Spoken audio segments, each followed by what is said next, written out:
Hi, so my name is Liz Cooper, and I am the executive director and founder of the Freedom Center here in Madison. I'm the executive director, but I'm also a therapist, and we provide professional mental health therapy to our community. Madison, Jefferson County, we're considered to be a mental health desert. So our goal is just to provide as much opportunity for healing and recovery from trauma as we can. So we are a pretty new nonprofit.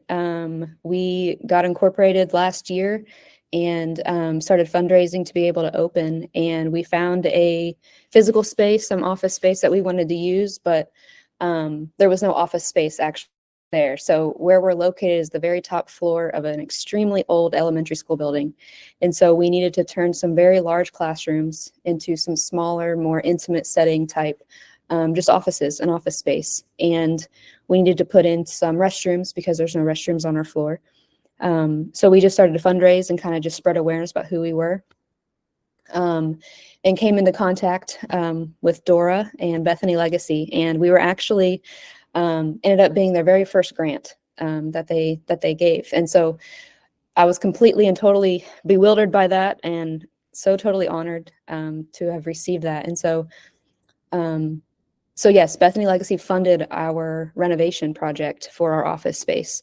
And we had a really, I don't know if lofty is the right word or tight goal, but my dream was to be able to open in June of 2023. And so when I met with Dora, probably about a year ago, maybe not quite yet, I was just sharing that with her and she was asking what our needs were. And I was just expressing our desire to open as soon as possible. My goal was June, just professionally for me. That was just kind of the timeline that we were looking at. And I left a meeting with her, and the last thing she said to me was, "I think we can help you."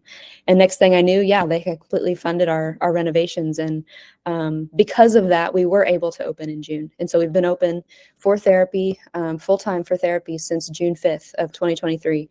And I can't tell you how many clients have come in and just said how peaceful our space is. That's the number one compliment we get, is how peaceful it is, and how welcoming our setting is. And so we're continuing to grow into our space, and we're just ever so grateful for that funding, because we really wouldn't be who we are or where we are, especially without Bethany Legacy's funding.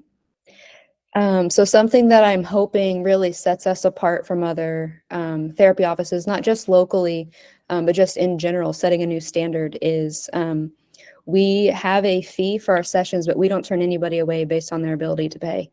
So we are a nonprofit. We're funded by donations, and we have access to grants, obviously. But my number one motive, I think, in just opening this in the first place, was to cut down on the financial burden that therapy can be.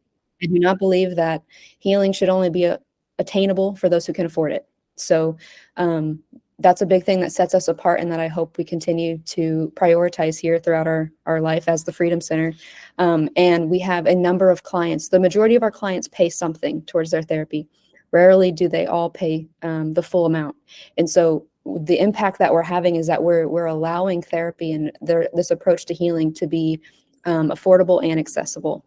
And people are taking advantage of that. And it's you can just see the tension release in people when they hear our financial model and they hear our approach. And there's no pressure to pay an arm and a leg to pay for their session or anything.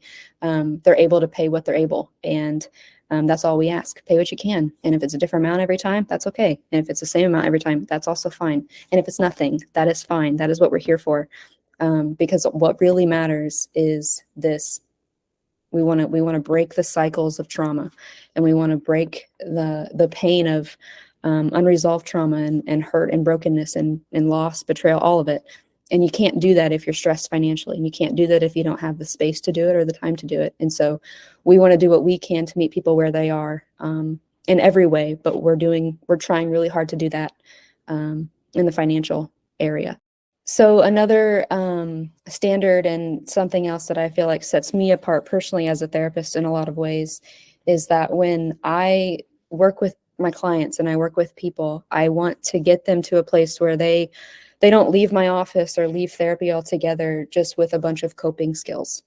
Coping is essential. We have to have it, and you've got to know how to get through things when you're triggered. But ultimately, I want you to leave healed. I want you to leave with the mentality and the belief system that, okay, and that stuff no longer defines me. It went from the cover of my book to just a sentence in a chapter of my book. It doesn't define who I am. It doesn't define my future anymore. So just getting people to a place where they believe that what they can accomplish is sustainable. So we're not a factory. I don't want clients to come in. How many clients can we see in a week? How many clients can we get in and graduate? And how quickly can we do it? I want people to come in here and spend as much time here as they need. You know, if that's months, great. If it's years, great. That's fine. Whatever it is. But when you leave and you've graduated therapy and you're done, I want you to feel like you've accomplished something, and that you have, yes, the tools and the coping that you need to face whatever it is you're going to face in your life, but also feeling like you've overcome a mountain that you felt like before you were never able to do. And so hopefully that will instill so much hope in families, breaking generational cycles and traumas, because people are going to leave different, and they're going to raise their kids different, and they're going to treat themselves different and treat their kids different. And so cycles will be broken. And that takes time. And that's the sustainability piece that I really hope to accomplish.